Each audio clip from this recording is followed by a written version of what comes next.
Dear friends, welcome back to another episode of The Situation Room. What if Poland's border becomes the next front line between NATO and Russia?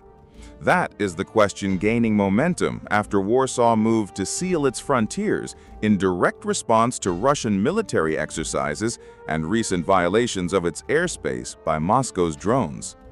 If you haven't subscribed yet, make sure to hit the button and turn on notifications so you don't miss any updates. On Friday, September 12, Russia and Belarus launched one of the most feared military drills in Eastern Europe, Zapad 2025. These exercises are conducted periodically, but this year's edition carries special weight following the drone incursions into Polish airspace. Officially, Moscow and Minsk say the goal is to practice joint defense and territorial integrity. In practice, however, these maneuvers go far beyond defensive scenarios, including clear offensive operations against Eastern European countries, something that raises deep concerns in Warsaw and across NATO's structure. And the reason is obvious. While Russia speaks of protecting its borders, Poland sees these drills as a general rehearsal for something larger. The history of such exercises, always paired with troop movements and heavy equipment deployments, only heightens the alert. Collective memory still recalls recent examples, like Georgia in 2008 and Ukraine in 2014, where large-scale drills preceded actual operations. It was in this context that the intrusion of 19 Russian drones into Polish airspace took place. Some managed to fly hundreds of kilometers before being detected, and fragments were later found in multiple areas across the country, confirming the violation. For Warsaw, there is no doubt this was a deliberate provocation, a calculated test of its defenses. Poland's response was swift. The government temporarily closed sections of its border with Belarus, a preventative measure to block potential infiltrations by agents, spies, or even saboteurs. The message was clear: any suspicious move will be treated as a threat. At the heart of this geopolitical chessboard lies the so-called Suwałki Gap, a corridor just 70 kilometers wide that connects Poland to the Baltic states, while at the same time separating Belarus from Russia's Kaliningrad enclave. This narrow strip of land is often described as NATO's Achilles heel. An attack there could, within hours, cut off Estonia, Latvia, and Lithuania from the rest of the alliance, creating an immense logistical and strategic challenge. Faced with this threat, military mobilization has intensified. France has deployed Rafale fighter jets to bolster Poland's air defense. Lithuania and Latvia have expanded their patrols and reinforced their borders with additional troops. Inside NATO, the alert level has been raised, with both air and ground patrols now operating at a higher intensity. The message is one of unity, but also of caution. The atmosphere is one of permanent tension. On one side, Moscow insists that Zapad 2025 is nothing more than a routine drill with no offensive intent.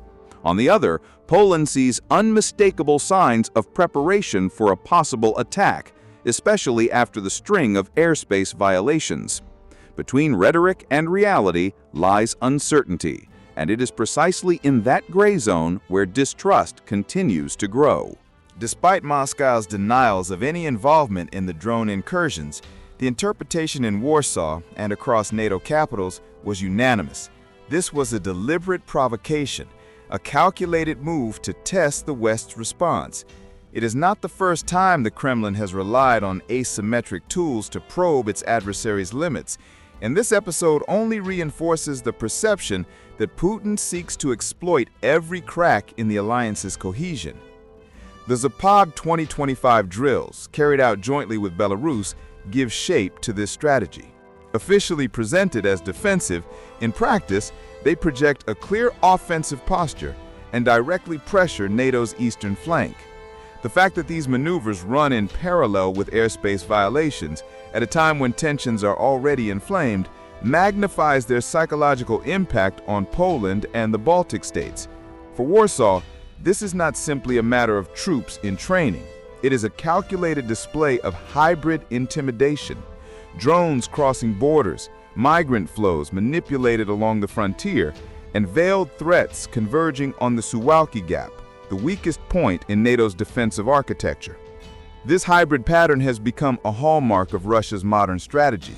It does not rely solely on tanks and fighter jets, but on a calculated mix of political pressure, propaganda, cyber attacks, and precise military maneuvers. The goal is to create a state of constant friction, keeping NATO perpetually on edge and forcing its members to expend resources and energy on immediate responses. Looking ahead, 3 scenarios stand out. In the first, Zapad 2025 concludes without further incidents. Moscow withdraws part of its forces, Minsk resumes a facade of normality, yet the message has already been delivered. Poland and the Baltic states remain on permanent alert, living under the weight of distrust. In the second scenario, fresh violations or hybrid incursions repeat themselves. Drones once again crossing borders, aircraft flying dangerously close, or forced migrant flows pressuring Poland's frontiers. Such moves would compel NATO to respond more aggressively, perhaps expanding its military footprint in the region, reinforcing air bases, and even considering bolder measures such as restricted air zones over contested areas. The third and most alarming scenario involves direct confrontation. The downing of a Russian drone, or worse, a manned fighter, could rapidly accelerate an unpredictable military escalation. Accusations would give way to retaliatory actions, and what began as a provocation could spiral into open conflict. This is precisely the risk that makes the situation so precarious. The margin for error is razor thin, and the potential for miscalculation enormous. Poland thus returns to the center of global attention, finding itself the front line against Moscow.